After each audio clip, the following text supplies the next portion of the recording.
All right, let's get right into this. We're breaking down a story that just completely took over the internet. A really shocking true crime case that revolves around a teenage girl, a cyberbully who would not stop, and a betrayal so twisted it's honestly hard to wrap your head around. Yeah, that's just one over 350,000 terrifying messages a high school girl got from some mysterious person tormenting her. For almost 2 years, her life was made into a living hell, but the real identity of the person sending these messages, well, that turned out to be the most horrifying part of the entire story. So this all goes down in Beal City, Michigan. I mean, truly the last place on earth you'd ever expect something like this to happen. It's a really quiet, super tight-knit farming community where, everybody's lives are all tangled up together. And when I say small, I really mean it. The population is just over 300 people. The whole town has one stoplight. This isn't just a place where everybody knows your name, they know everything else about you too. And that sense of community, it's about to be twisted and used as a weapon. So at the center of all this, you've got 13-year-old Lauryn Licari and her boyfriend, Owen McKenney. They were that classic high school sweetheart couple, you know? Both were talented athletes, their families were super close. On the surface, they had this perfect, idyllic relationship, but an anonymous enemy was about to burn it all to the ground. Now, the harassment, it came in two totally different waves. The first time, it was just a few weird, crude texts around Halloween in 2020.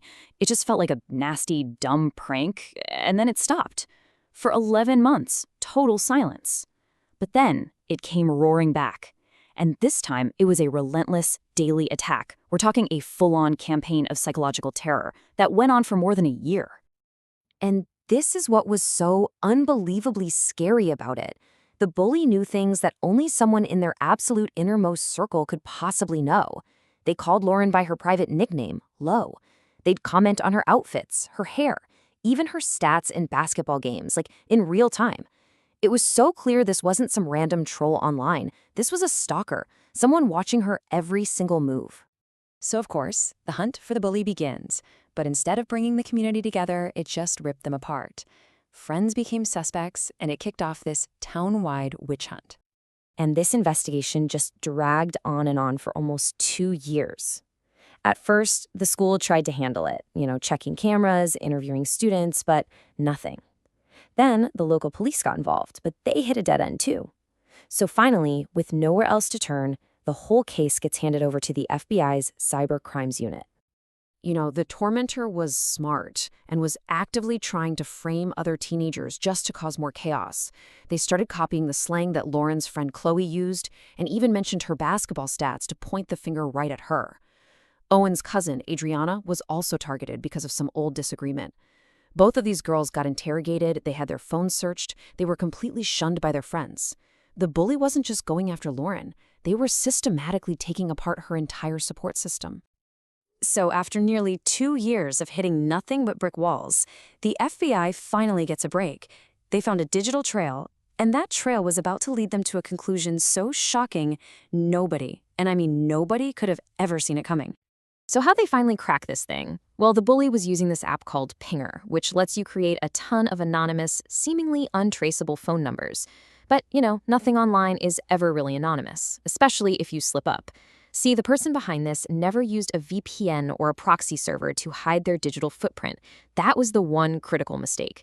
The FBI served a warrant on the app's company, and they handed over the IP addresses, the unique digital fingerprint of the device sending all those horrible messages. And every single one pointed back to the exact same place. This was the question, the one that had haunted these families and the investigators for years. Was it some jealous classmate? A rival from another school? The digital breadcrumbs were finally about to give them the answer. The IP addresses weren't coming from the school, or another state, or even the house next door. Every single message, every threat, every last piece of that psychological torture was sent from a device connected to the Wi-Fi inside Lauryn Licari's own house. So let that sink in. The call was literally coming from inside the house. The person terrorizing her wasn't just someone Lauryn knew, it was someone she lived with. But who was it? The bully was her mother, Kendra, the very same woman who was comforting her in public, who was leading the charge with the police, who was supposed to be her daughter's fierce protector. The whole time, she was the one secretly terrorizing her for 2 years. Just finding out who did it was shocking enough, but it was the why that left everyone just completely speechless. Why on earth would a mother put together such a cruel, elaborate campaign of terror against her own child? Okay, so one of the main theories is basically a digital version of a really disturbing psychological disorder called Munchausen by proxy. At its core, this disorder is all about a desperate, pathological need for attention. The caregiver, in this case Kendra, secretly creates a crisis for the person they're taking care of. She completely fabricated this threat, also she could swoop in and play the part of the heroic, loving mom, soaking up all the sympathy and importance from the entire town. Now, Kendra had her own explanations. She claimed that because of her own past trauma, she was terrified of Lauryn growing up, and this was some twisted way to keep her daughter dependent and close to her. But another, much darker theory came out. Many of the messages were graphically sexual about Owen.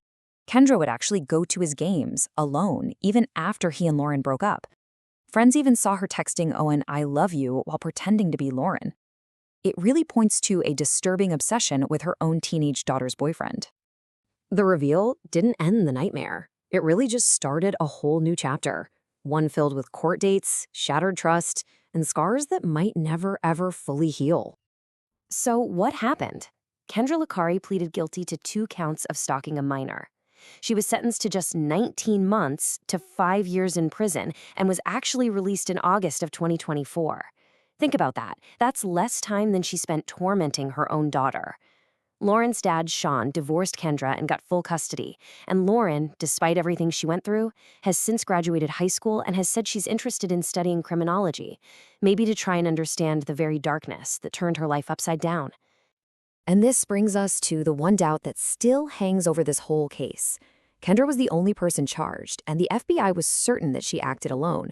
But some people who were involved, including the parents of the teens who were wrongly accused, have wondered out loud if the full story has really been told.